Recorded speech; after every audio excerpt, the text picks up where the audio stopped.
जय हिंद साथियों, स्वागत करता हूं आप सभी का अपने यूट्यूब चैनल पर। साथियों, आज इस वीडियो में हम आपके लिए उत्तर प्रदेश पुलिस री एग्जाम के लिए जीके जीएस का महत्वपूर्ण क्वेश्चनों के साथ एक प्रैक्टिस सेट लेकर आए हैं। आज के जो क्वेश्चन होंगे सभी क्वेश्चन गोल्डन और इम्पोर्टेंट क्वेश्चन होने वाले हैं, जो आपको सीधे आपको एग्जाम में देखने को मिलेंगे। तो अगर मेरे प्यारे दोस्तों आप भी री एग्जाम की तैयारी कर रहे हो तो आपके लिए बहुत ज़्यादा इंपॉर्टेंट, बहुत ज़्यादा सेलेक्टेड क्लास होने वाली है, क्योंकि इस वीडियो के माध्यम से आप जज कर सकते हो कि आपकी कितनी तैयारी हो चुकी है और आपको कितनी तैयारी अभी बाकी करनी है। तो मेरे प्यारे दोस्तों, आज के जो क्वेश्चन होंगे टॉप 38 क्वेश्चन होने वाले हैं, जिनका जवाब आपको कमेंट बॉक्स में बताना होगा। अगर आप इनमें से किसी क्वेश्चन या सभी क्वेश्चन का जवाब जानते हैं तो कमेंट बॉक्स में बताइएगा और इन 38 क्वेश्चनों को कवर जरूर करिएगा। और वीडियो के अंत में हमने एक क्वेश्चन आपको टेस्ट के रूप में दिया है, जिसका जवाब आपको कमेंट बॉक्स में बताना होगा। तो अगर आप भी हमारे चैनल पर नए हो तो चैनल को सब्सक्राइब, वीडियो को लाइक और दोस्तों के पास शेयर जरूर कर दीजिएगा। तो आपका पहला क्वेश्चन है, शून्यकाल संसद व्यवस्था को किस देश की देन है? जो आपका शून्यकाल है वह आपकी जो संसद व्यवस्था को किस देश की देन है? ऑप्शन है भारत की, अमेरिका की, ब्रिटेन की या स्विट्जरलैंड की। तो इंपॉर्टेंट क्वेश्चन है, क्वेश्चन आपसे पूछा गया है शून्यकाल। तो शून्यकाल जो है मेरे दोस्तों संसदीय व्यवस्था को किस देश की देन है, यह क्वेश्चन आपसे पूछा गया है। तो सही जवाब होगा यह जो देन है वह आपकी भारत की ही है, यानी ए विकल्प इसमें आपका सही जवाब होगा। बात कर लेते हैं संसद में जो शून्यकाल था वह आपका 1960 के दशक में जोड़ा था, मतलब 1960 से 70 तक भी इसको हम कह सकते हैं। जो आपका शून्यकाल था भारतीय संसद में आपका 1960 से 1970 के दशक तक जोड़ा गया था। क्वेश्चन आपसे पूछा गया था शून्यकाल संसद में किसकी देन है, तो भारत की ही देन है, ए विकल्प इसमें आपका करेक्ट जवाब होगा। मेरे दोस्तों विश्वास कीजिएगा, आज के जो क्वेश्चन होंगे सभी क्वेश्चन सेलेक्टेड होंगे जो आपको एग्जाम में सीधे देखने को मिलेंगे। अगला क्वेश्चन है आपका, लोकसभा के प्रथम अध्यक्ष कौन थे? ऑप्शन है जेबी मामलिंकर, हुकम सिंह, बीडी जगती या बीबी सिंह। बताइए, लोकसभा के आपसे प्रथम अध्यक्ष पूछे गए हैं। तो अगर आप भी इन क्वेश्चनों का जवाब जानते हैं तो हमारे बताने से पहले कमेंट बॉक्स में जरूर बताएंगे। तो आपका सही जवाब क्या होगा? तो लोकसभा के जो मेरे दोस्तों प्रथम अध्यक्ष थे वे थे आपके जीबी मामलिंकर। कौन थे? जीबी मामलिंकर आपके लोकसभा के पहले अध्यक्ष थे। और ये लोकसभा के अध्यक्ष कब तक रहे थे? तो इनको जो नियुक्त किया गया था वह आपका 15 कब किया गया था? 15 मई को नियुक्त किया गया था और 1952 तक 1900 इनकी जो नियुक्ति हुई थी प्रथम लोकसभा अध्यक्ष पर वह 15 मई 1952 में इनकी नियुक्ति हुई थी। और इनका जो शासनकाल चला था वह आपका 17 फरवरी तक, कब? 27 फरवरी 1956 तक इनका शासनकाल चला था। जो आपके लोकसभा के प्रथम अध्यक्ष थे जीबी मामलिंकर, इनकी जो नियुक्ति की गई थी 5 मई 1952 से लेकर 1956 तक इनका शासनकाल या अध्यक्ष पद पर रहे थे। बात कर लेते हैं उनके बाद ही जो तीसरे पद पर चुना था वह आपका हुकम सिंह को चुन दिया गया था, जो आपके तीसरे अध्यक्ष थे। कौन थे? तीसरे अध्यक्ष थे। बात कर लेते हैं, यहाँ पर एक शब्द मिला है, बहुत ज्यादा क्वेश्चन पूछा जाता है, बीडी जगती। बीडी जगती बहुत ज्यादा आपसे क्वेश्चन पूछा जाता है। तो बीडी जगती को 1977 में, बीडी जगती को 1977 में कार्यवाह राष्ट्रपति के रूप में नियुक्त किया था। किसे? बीडी जगती को 1977 में कार्यवाह राष्ट्रपति के रूप में नियुक्त किया गया था। तो इंपॉर्टेंट क्वेश्चन था, इनका आपको पता होना चाहिए। आप देख रहे होंगे तीनों क्वेश्चन संविधान से मिले हैं। तो मेरे दोस्तों संविधान का टॉपिक हमने आज इसलिए लिया है क्योंकि आज हमारा पहला प्रैक्टिस सेट है और इससे ज़्यादा क्वेश्चन आपसे बहुत ज़्यादा क्वेश्चन पूछे जाते हैं। क्वेश्चन है अगला, संविधान सभा का पहला सत्र कब आयोजित हुआ था? ऑप्शन आपके सामने है, 16 अगस्त 1947 को, 26 जनवरी 1948 को, 9 दिसंबर 1946 या 26 नवंबर 1946। तो बताइए, संविधान सभा का पहला सत्र जो आयोजित किया गया था मेरे दोस्तों आपका कब किया गया था? तो संविधान जो सभा थी उसका पहला सत्र आपका कब किया गया था? 9 दिसंबर 1946 को। 9 दिसंबर 1946 को संविधान का पहला सत्र क्या किया गया था? आयोजित किया गया था, जिसमें क्या किया गया था? सच्चिदानंद सिन्हा को अस्थायी सदस्य के रूप में चुना था। बात कर लेते हैं, सच्चिदानंद सिन्हा को अस्थायी सदस्य के रूप में चुना था और 2 दिन बाद मतलब 11 दिसंबर 1946 को, 11 दिसंबर 1946 को जो था आपका डॉक्टर राजेंद्र प्रसाद को स्थायी अध्यक्ष के रूप में चुन लिया गया था। आपसे क्वेश्चन पूछा गया था संविधान सभा का प्रथम सत्र कब आयोजित हुआ था, तो 9 दिसंबर 1946 को हुआ था, जिसमें सच्चिदानंद सिन्हा को आपका क्या चुन लिया गया था, अस्थायी सदस्य चुना था, और उसके तुरंत 2 दिन बाद ही डॉक्टर राजेंद्र प्रसाद को क्या चुन लिया था, स्थायी अध्यक्ष के रूप में चुन लिया था। इतना आपको पता होना चाहिए, यहाँ से भी क्वेश्चन आपसे पूछा जा सकता है। बात कर लेते हैं अगले क्वेश्चन पर। अगला क्वेश्चन आपसे क्या पूछा गया है, अगला क्वेश्चन है आपका इंपॉर्टेंट क्वेश्चन है, सेलेक्टेड क्वेश्चन है, 3 स्टार इस क्वेश्चन को दूंगा, बहुत ज़्यादा क्वेश्चन पूछा जाता है। हमने इस वीडियो में 5 क्वेश्चन संविधान के रखे हैं शुरू में, जो आपके बहुत इंपॉर्टेंट क्वेश्चन है और उत्तर प्रदेश एग्जाम में सीधे आपको क्वेश्चन देखने को मिलने वाले हैं। क्वेश्चन है भारतीय संविधान का कौन सा भाग संविधान की आत्मा, भारतीय संविधान का कौन सा भाग संविधान की आत्मा कहलाता है। ऑप्शन है मूल अधिकार, राज्य के नीति निर्देशक तत्व, संविधान की उद्देश्य क्या, या प्रस्तावना, या संविधान के उपचारों का आधार। बताइए, क्वेश्चन पूछा गया है भारतीय संविधान का, भारतीय संविधान का ऐसा कौन सा भाग है जो संविधान की आत्मा कहलाता है, तो कौन सा भाग हो जाएगा, तो आपका सही जवाब होगा संविधान की उद्देश्य क्या या संविधान की प्रस्तावना, जो है वह आपका क्या कहलाता है, भारतीय संविधान की आत्मा कहलाता है। मगर एक क्वेश्चन ऐसे भी पूछ लिया जाता है कि डॉक्टर भीमराव अंबेडकर ने कौन से आर्टिकल या कौन से अनुच्छेद को संविधान की आत्मा कहा था, तो अनुच्छेद 32 को कहा था। और उद्देश्य का से एक क्वेश्चन पूछा जाता है संविधान की कुंजी, संविधान की कुंजी किसको कहा जाता है, तो मेरे दोस्तों संविधान की कुंजी भी आपका भारतीय संविधान की उद्देश्य का या भारतीय संविधान की प्रस्तावना को कहा जाता है। अगला क्वेश्चन है आपका भारतीय राज्य व्यवस्था में सर्वोच्च कौन होता है। ऑप्शन है सर्वोच्च न्यायालय, संविधान, संसद या धर्म। तो भारतीय जो राज्य व्यवस्था है उसमें जो आपका सर्वोच्च होता है मेरे दोस्तों आपका संविधान सर्वोच्च होता है, यानी बी विकल्प जिन बच्चों ने चुना है बिल्कुल करेक्ट चुना है। तो मेरे प्यारे दोस्तों अगर आप भी हमारे चैनल पर नए हो, चैनल को सब्सक्राइब, वीडियो को लाइक और अपने दोस्तों के पास शेयर करना ना भूलें। अगला क्वेश्चन है इंपॉर्टेंट क्वेश्चन है, क्वेश्चन पूछा जा सकता है सूचना का अधिकार अधिनियम पारित हुआ था, ये मतलब किस वर्ष, जो आपका सूचना का अधिकार था वह आपका किस वर्ष पारित हुआ था। ऑप्शन है 2001 में, 2004 में, 2005 में या 2002 में। बताइएगा सूचना का अधिकार, तो मेरे दोस्तों जो सूचना का अधिकार पारित किया गया था वह आपका 2005 में, सूचना का अधिकार 2005 में पारित किया गया था, यानी सी विकल्प के साथ आपका करेक्ट जवाब हो जाएगा। अगले क्वेश्चन पर बढ़ते हैं। अगला क्वेश्चन है आपका इंपॉर्टेंट क्वेश्चन है, निम्नलिखित में से कौन स्वतंत्र भारत के किसी राज्य की सर्वप्रथम महिला राज्यपाल कौन बनी थी। इंपॉर्टेंट क्वेश्चन है, क्वेश्चन पिछली बार भी जो आपका 17 और 18 तारीख को आपका पेपर हुआ था उत्तर प्रदेश पुलिस का, उसमें भी क्वेश्चन पूछा गया था कि स्वतंत्र भारत की प्रथम महिला राज्यपाल कहाँ की बनी थी। ऑप्शन है या कौन बनी थी, सरोजनी नायडू, सुचेता कृपलानी, इंदिरा गांधी या विजयलक्ष्मी पंडित। तो बताइए स्वतंत्र भारत की जो पहली महिला राज्यपाल आपकी कौन थी, विकल्प आपके सामने है, सोचिएगा समझिएगा तो कौन थी, तो सही जवाब होगा सरोजनी नायडू। सरोजनी नायडू स्वतंत्र भारत की पहले राज्यपाल बनी थी, यानी ए विकल्प के साथ आपका करेक्ट जवाब हो जाएगा। और ये किस राज्य से थी, तो उत्तर प्रदेश से थी, तो इसलिए आपका इंपॉर्टेंट क्वेश्चन बनेगा और उत्तर प्रदेश पुलिस में दोबारा रिपीट क्वेश्चन हो सकता है।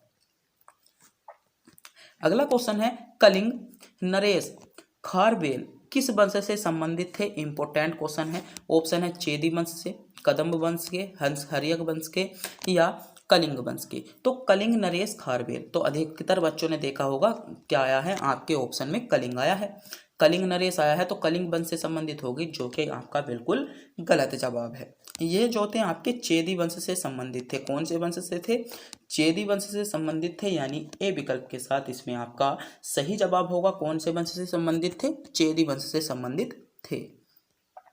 अगला क्वेश्चन है पाल वंश का संस्थापक कौन था। ऑप्शन है आपके धर्मपाल, देवपाल, गोपाल या रामपाल। बताइए पाल वंश का शासक आपसे मेरे दोस्तों पूछा गया है।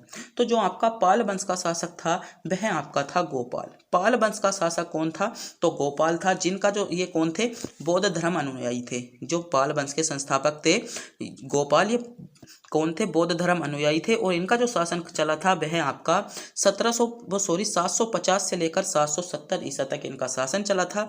उसके बाद इनके बाद जो है इनका जो शासन ले लिया था वह आपका इनके ही बेटे थे कौन से, धर्मपाल। इनके ही बेटे थे धर्मपाल, जिन्होंने शासन ले लिया था और इन्होंने शासन आपका जो किया था 1770 से लेकर 1810 तक इन्होंने शासन किया था। तो क्वेश्चन मेरे दोस्तों आपसे पूछा गया था पाल वंश का संस्थापक कौन था या पाल वंश का शासक कौन था।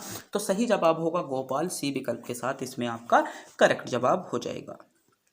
अगला क्वेश्चन देखते हैं। अगला क्वेश्चन इंपॉर्टेंट क्वेश्चन आपका होगा, 3 स्टार इस क्वेश्चन को दूंगा क्योंकि क्वेश्चन पूछे जाने की आपसे संभावना है।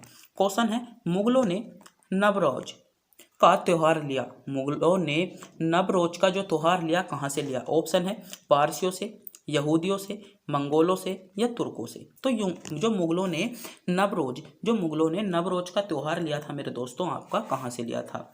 तो सही जवाब होगा मुगलों ने जो नवरोज का त्योहार लिया था वह आपका पारसियों से लिया गया था, यानी ए विकल्प की ओर जा रहे सभी बच्चों का जवाब बिल्कुल करेक्ट जवाब होगा। और किसने लिया था? जो ये त्योहार बनाते थे कौन बनाते थे? तो सही जवाब होगा अकबर। अकबर सूर्य और अग्नि की जो पूजा करते थे और उसी में जो इन्होंने त्योहार बनवाया था, इनके दरबार में था एक बलबन और अकबर इसी त्योहार को बनाते थे।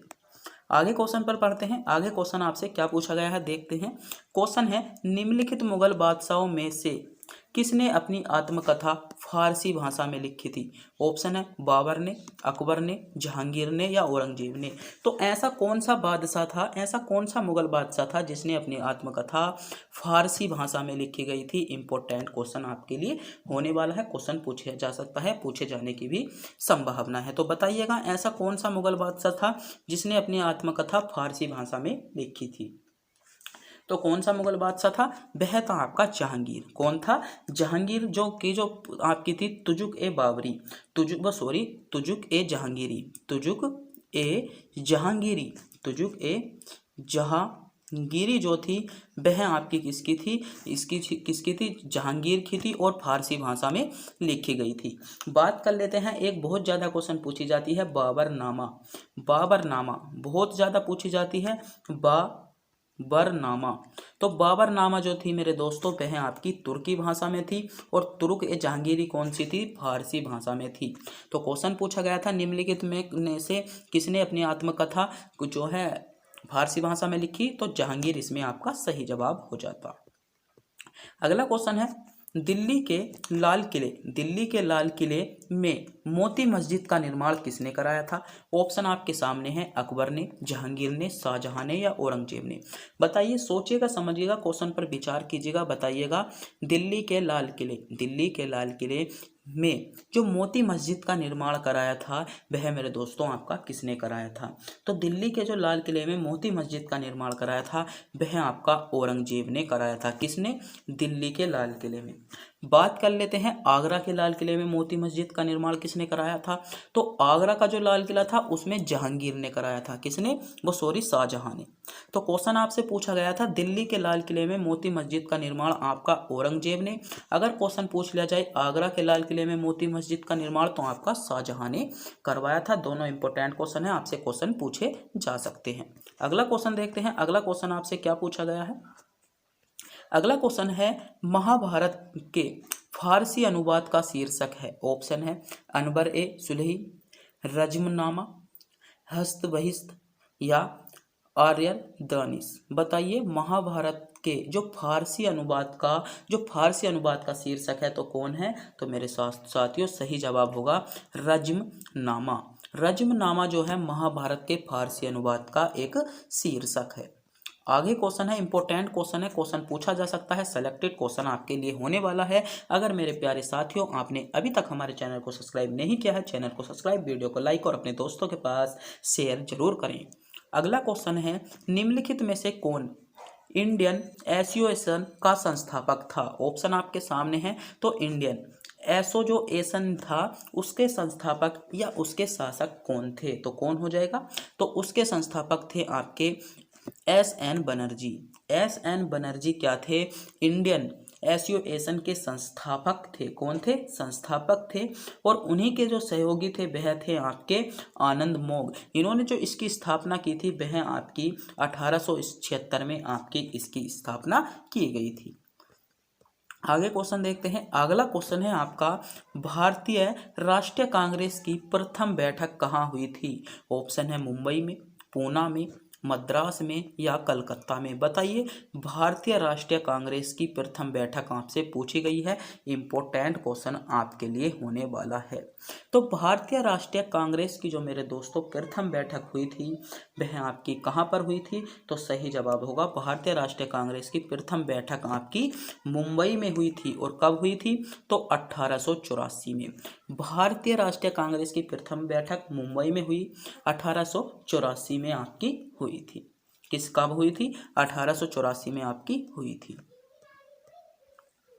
अगला क्वेश्चन है आपका, दामोदर सहायक नदी है, ऑप्शन है हुगली की, गंगा की, पद्मा की या स्वर्णरेखा की? तो दामोदर जो आपकी सहायक नदी है वह मेरे दोस्तों आपकी किसकी है?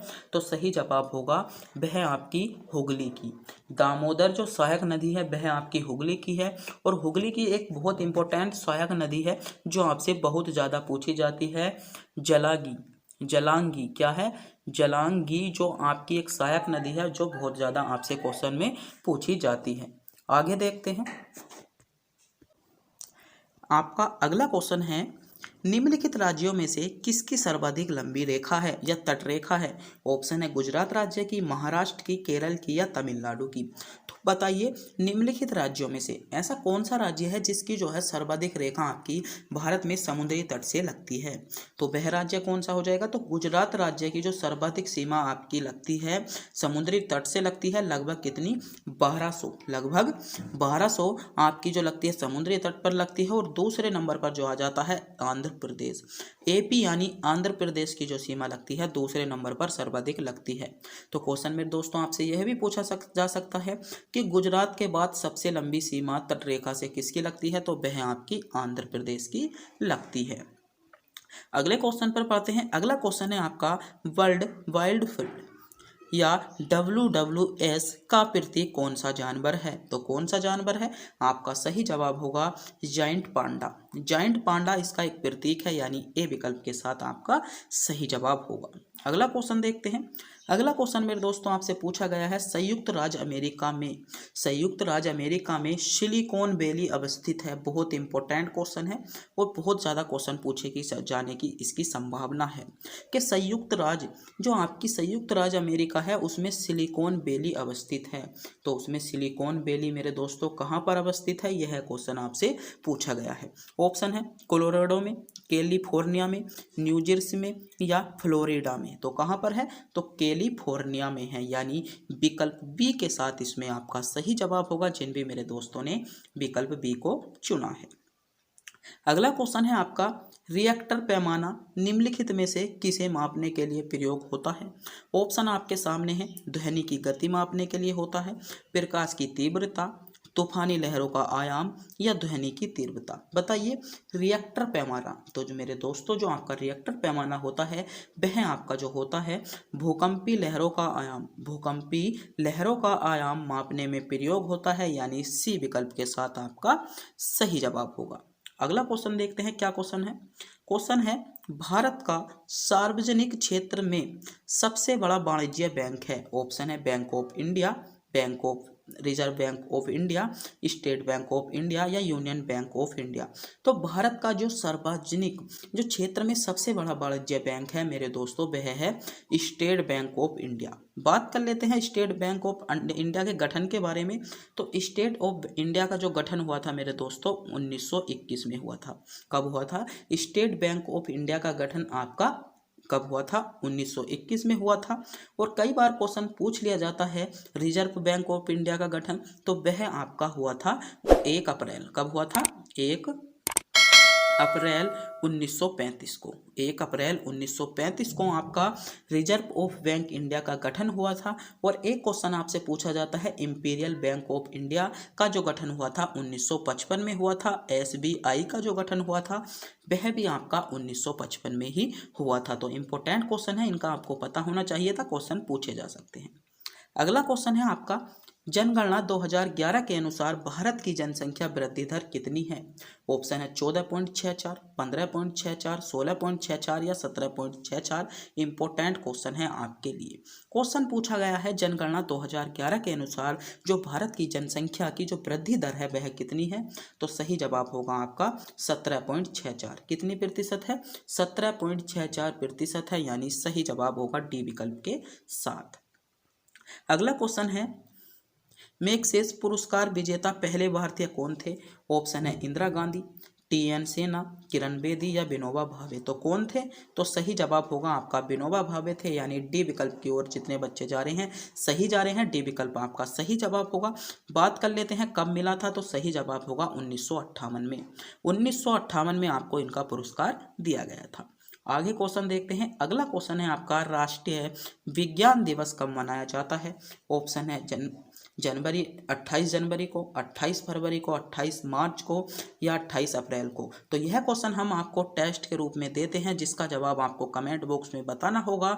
यह क्वेश्चन हमने आपको टेस्ट के रूप में दिया है। तो अगर आप भी उत्तर प्रदेश पुलिस री एग्जाम की तैयारी कर रहे हैं तो हमें कमेंट बॉक्स में जरूर बताएंगे कि राष्ट्रीय विज्ञान दिवस मेरे दोस्तों कब मनाया जाता है। तो राष्ट्रीय विज्ञान दिवस कब मनाया जाता है, जल्दी से जल्दी हमको कमेंट बॉक्स में बता दीजिएगा।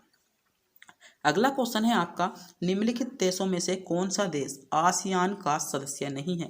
ऑप्शन है भारत, इंडोनेशिया, मलेशिया या सिंगापुर। 4 विकल्प आपके सामने हैं, सोचिएगा समझिएगा, कमेंट बॉक्स में जरूर बताइएगा निम्नलिखित में से कौन सा देश ऐसा है जो आसियान का सदस्य नहीं है। तो मेरे दोस्तों इंडोनेशिया आपका आसियान का सदस्य नहीं है। बी विकल्प के साथ आपका सही जवाब होगा। अगला क्वेश्चन आपसे पूछा गया है दुधवा राष्ट्रीय उद्यान किस जनपद में स्थित है? ऑप्शन है आपके ललितपुर, बाराबंकी, लखीमपुर खीरी या सोनभद्र। तो बताइए दुधवा राष्ट्रीय उद्यान जनपद पूछा गया है। तो मेरे दोस्तों जो दुधवा राष्ट्रीय उद्यान है वह आपका लखीमपुर खीरी में है, यानी सी विकल्प के साथ आपका करेक्ट जवाब होगा। अगर आपको लखीमपुर की जगह ऑप्शन पीलीभीत भी मिल जाए तो आपका सही जवाब होगा दुधवा राष्ट्रीय उद्यान आपका पीलीभीत भी आपका करेक्ट जवाब होने वाला है। आगे क्वेश्चन है मौर्य काल में शिक्षा का जो सर्वाधिक प्रसिद्ध केंद्र था वह कौन सा था? ऑप्शन है वैशाली, नालंदा, तक्षशिला या उज्जैन। तो मौर्य काल में जो शिक्षा का मेरे दोस्तों सर्वाधिक प्रसिद्ध केंद्र स्थल था वह था आपका तक्षशिला। तक्षशिला था जहां पर चाणक्य ने अपनी शिक्षा ग्रहण की थी। आगे पढ़ते हैं। आगे क्वेश्चन है आपका मुद्रा राक्षस नामक पुस्तक किसकी है? ऑप्शन है विकास दत्त की, कौटिल्य की, बाणभट्ट की या कल्हण की। तो बताइएगा, सोचिएगा समझिएगा। मुद्रा राक्षस, तो मेरे दोस्तों जो मुद्रा राक्षस पुस्तक है वह आपकी विशाख दत्त की है, जिसकी विशाख दत्त की क्या है मुद्रा राक्षस आपकी पुस्तक है, यानी ए विकल्प के साथ आपका सही जवाब होगा। आगे क्वेश्चन पर पढ़ते हैं। अगला क्वेश्चन आपसे क्या पूछा गया है? अगला क्वेश्चन है आपका उत्तर प्रदेश के किस जिले में भारत इलेक्ट्रॉनिक लिमिटेड अवस्थित है? ऑप्शन है झांसी में, लखनऊ में, बाराबंकी में या गाजियाबाद में। तो मेरे दोस्तों क्वेश्चन पूछा गया है उत्तर प्रदेश के किस जिले में इलेक्ट्रॉनिक लिमिटेड स्थित है?